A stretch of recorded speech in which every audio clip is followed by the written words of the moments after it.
বিশ্বের এমন একটি দেশ আছে যে দেশে কোনো গরিব মানুষ নেই, সবাই কোটিপতি। কোটি কোটি টাকার সম্পদ আছে তাদের। তবে আয়তনের দিক থেকে দ্বিতীয় স্থানে দেশটি। আয়তনের দিক থেকে ভ্যাটিকান সিটির পরেই বিশ্বের দ্বিতীয় ক্ষুদ্রতম দেশ। কিন্তু মাথাপিছু জিডিপির দিক থেকে বিশ্বে এর কোনো মিল নেই।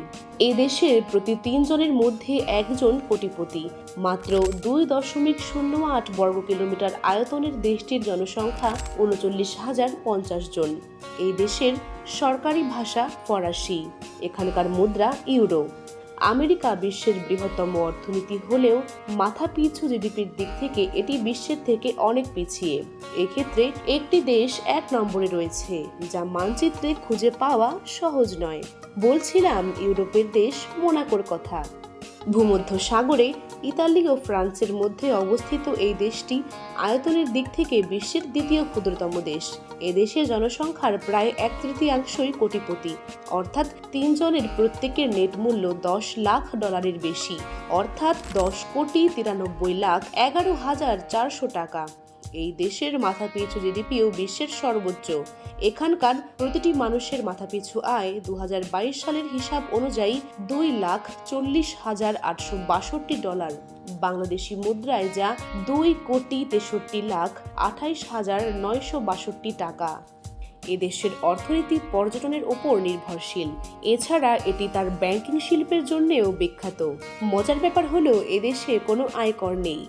এছাড়া ব্যক্তি ও কোম্পানির ওপর অন্যান্য করও বেশ কম।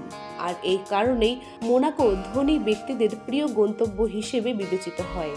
ছোট দেশটি আর্থিক এবং বীমা কোম্পানিতে পরিপূর্ণ এবং তারা দেশের জিডিপিতে উল্লেখযোগ্য অবদান রাখে।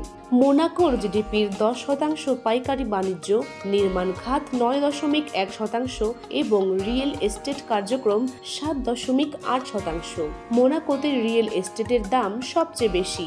বাড়ি কিনতেই এখানে সবচেয়ে বেশি খরচ করতে হয়। মোনাকোর সবচেয়ে বড় বৈশিষ্ট্য হলো এর ক্যাসিনো সংস্কৃতি। এটি উপভোগ করতে সারা বিশ্ব থেকে মানুষ আসেন।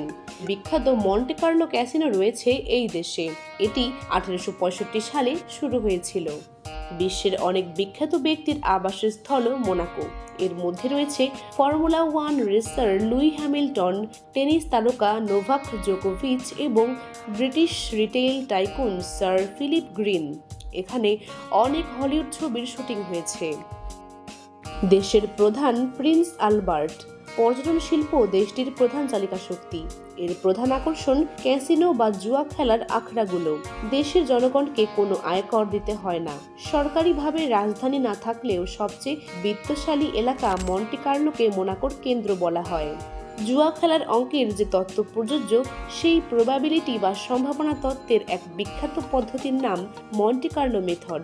সেই নামেই এর কেন্দ্রের নামকরণ।